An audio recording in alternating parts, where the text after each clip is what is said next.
নমস্কার বন্ধুরা, সোমা কিচেন বাংলায় আপনাদের সবাইকে স্বাগত। আশা করছি আপনারা সবাই খুব ভালো আছেন।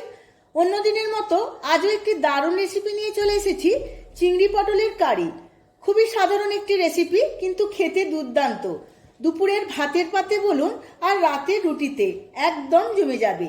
খুবই সাধারণভাবে বানিয়ে আজকে আমি দেখাবো। তার জন্য সম্পূর্ণ ভিডিওটি দেখতে হবে।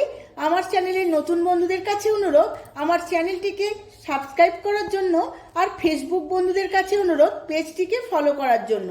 চলুন দেখে নেওয়া যাক রেসিপিটি। অনুষ্ঠান বাড়ির চিংড়ি পটল কারি বানানোর জন্য এখানে আমি পটল আর আলু ডুমো ডুমো করে কেটে নিয়েছি, আর চিংড়ি মাছ নিয়েছি 250 গ্রাম। প্রথমেই চিংড়ি মাছগুলো ভালোভাবে বেছে ধুয়ে নিয়েছি। এখন ম্যারিনেট করে নেব। তার জন্য দিয়ে দেব অল্প একটু নুন, দেব 1 চামচ সর্ষের তেল, আর দেব 1/2 চামচ হলুদ। সমস্ত কিছু মাখিয়ে 10 থেকে 15 মিনিট ম্যারিনেটে রেখে দেব। এবার কড়া বসিয়ে নিয়েছিলাম, বেশ কিছুটা সর্ষের তেল দিয়ে দিয়েছি। তেলটা খুব ভালোভাবে গরম করে নেব। তেলটা গরম হয়ে গেছে, এবার কেটে রাখা পটলগুলো তেলের মধ্যে দিয়ে দেব।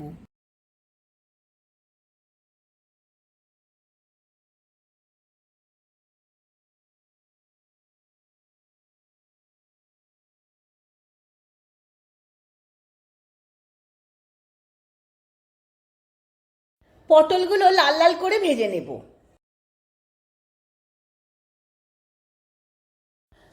পটলগুলো লাল লাল করে ভাজা হয়ে গেছে, এবার তুলে নেব।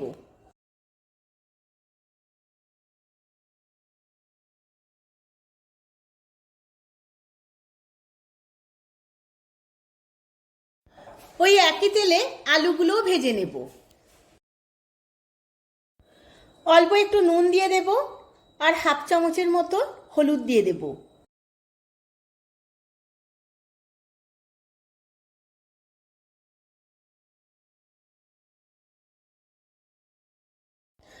আলুগুলো রাঙা রাঙা করে ভেজে নেব। এমন করে ভাজতে হবে যাতে 50% আলু সেদ্ধ হয়ে যায় এই ভাজার সময়।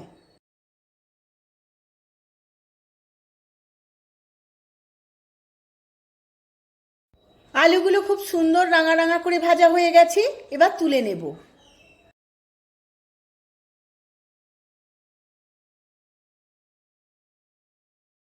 এবার এই একই তেলে ম্যারিনেট করা চিংড়ি মাছগুলো ভেজে নেব।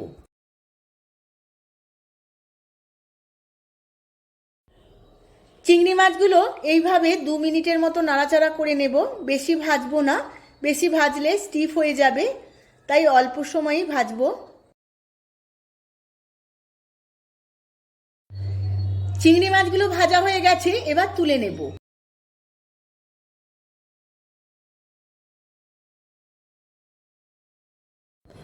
এবার ওই একই তেলে ফোড়ন দিয়ে দেব। তার মধ্যে নিয়েছি 2টো তেজপাতা, 2টো কাঁচা লঙ্কা, 1/2 চামচ জিরে, আর অল্প একটু গরম মশলা।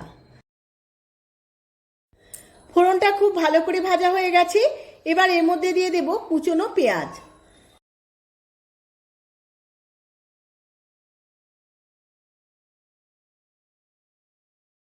পেঁয়াজটা ভাজতে ভাজতে এর মধ্যে দিয়ে দেব 1 চামচ চিনি। চিনিটা ক্যারামেলাইজড হয়ে খুব সুন্দর কারির কালারটা আসবে। পেঁয়াজ আর চিনি 1 মিনিটের মতো খুব ভালোভাবে ভেজে নেব। দেখুন বন্ধুরা, পেঁয়াজটা 1 থেকে 1.5 মিনিট ভেজে নেওয়ার পর খুব সুন্দর লাল লাল করে ভাজা হয়ে গেছে। এবার এর মধ্যে দিয়ে দিয়েছি কুচনো টমেটো। টমেটো পেঁয়াজ খুব ভালো করে আবারও ভেজে নেব।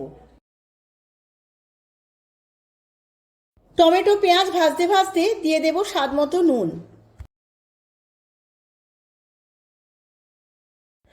নুন দেওয়ার ফলে টমেটোটা বেশ নরম হয়ে গেছে। এইভাবেই ভাজতে ভাজতে এখন আমি একটা পেস্ট বানিয়ে নেব।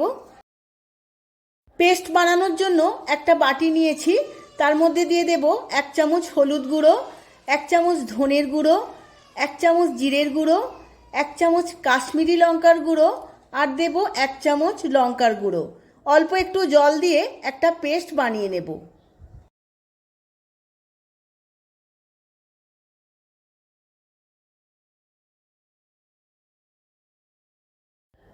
টমেটো আর পেঁয়াজটা খুব ভালো করে ভাজা হয়ে গেছে, বেশ নরমও হয়ে গেছে। এবার দিয়ে দেব 2 চামচ আদা রসুন বাটা।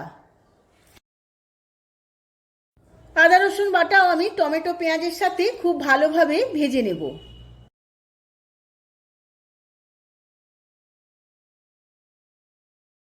টমেটো পেঁয়াজ আদা রসুন খুব ভালো করে ভাজা হয়ে গেছে। এবার যে আমি মশলার পেস্ট বানিয়ে নিয়েছিলাম সেই পেস্ট আমি সমস্তটাই দিয়ে দেব। পেস্টের সাথে সমস্ত কিছু উপকরণ আবারও ভালো করে কষিয়ে নেব। সমস্ত মশলার মধ্যে অল্প একটু জল দিয়ে 5 মিনিটের মতো এইভাবেই কষিয়ে নেব যতক্ষণ না তেল ছাড়ে। এখন আমি 75 গ্রাম টক দই নিয়ে নিয়েছি, এর মধ্যে 2 চামচ পোস্তর গুঁড়ো দিয়ে খুব ভালোভাবে মিশিয়ে নিয়েছি। এবার মশলার মধ্যে সমস্ত টক দই আর পোস্ত দিয়ে 5 মিনিটের মতো লো ফ্লেমে কষিয়ে নেব। মশলাটা খুব ভালোভাবে কষানো হয়ে গেছে, তেলটাও ছেড়ে এসেছে। এবার ভাজা পটল আলুটা আমি এর মধ্যে দিয়ে দেব। আলু আর পটল দিয়ে আবারও 2 থেকে 3 মিনিট মশলার সাথে কষিয়ে নেব। পটল আলু আর মশলা খুব ভালোভাবে কষিয়ে নিয়েছি।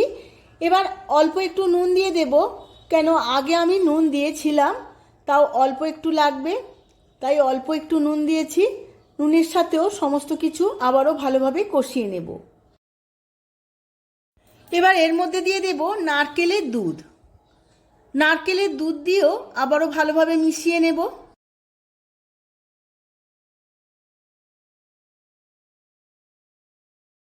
সমস্ত উপকরণগুলো খুব ভালোভাবে 2 মিনিট কষিয়ে নিয়েছি, খুব সুন্দর তেলটাও ছেড়ে এসেছে।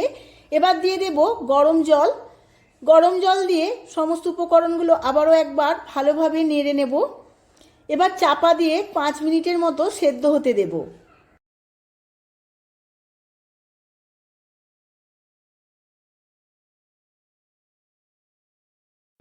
5 মিনিট চাপা দিয়ে সেদ্ধ করার পর এবার দিয়ে দেব ভেজে রাখা চিংড়ি মাছগুলো। আমার যেহেতু পটল আর আলু খুব ভালো করে ভেজে নিয়েছি, 50% সেদ্ধ হয়েই গিয়েছিল। এবার চাপা দিয়ে 2 মিনিটের মতো রান্না হতে দেব। সবার শেষে দিয়ে দেব 1 চামচ শাহি গরম মশলার গুঁড়ো। আমার রান্না একদম রেডি হয়ে গেছে, এবার সার্ভ করে নেব। আমি সার্ভ করে নিয়েছি চিংড়ি পটল কারি বা কষা। দারুণ দেখতে লাগছে, খেতে ইচ্ছে করছে একদম দেখলেই। এই রকম একটা রেসিপি পেলে 1 থালা ভাত এমনিই উঠে যাবে। আপনারাও আমার মতো করে একবার বাড়িতে বানিয়ে ফেলুন, আর কেমন হয়েছে আমার কমেন্ট বক্সে জানাতে কিন্তু ভুলবেন না। ভিডিওটি যদি ভালো লেগে থাকে ভিডিওটিতে প্রচুর লাইক ও শেয়ার করবে।